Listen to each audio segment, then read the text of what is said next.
சிவபெருமான் இந்த உலகத்துல எப்படி தோன்றினாரு, அவருடைய கதையை பத்தி இப்ப பார்க்கலாம். சிவன் சைவ சமயத்தின் முழு முதற் கடவுளாக பிறப்பும் இறப்பும் இல்லாத பரம்பொருளாக கருதப்படுகிறார்.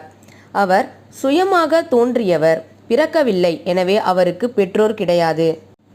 சிவன் பிரம்மாவிற்கு பிறகு சத்யுகத்தில் தோன்றியதாக கூறப்படுகிறது. சிவன் காலத்தின் பந்தங்களுக்கு அப்பாற்பட்டவர் என்பதால் அவருக்கு எந்தவிதமான பிறவியும் இல்லை. சிவன் அருவம், அருவுருவம், உருவம் என 3 வடிவங்களில் உள்ளார். சிவனின் தோற்றத்தை பற்றி பார்க்கலாம்.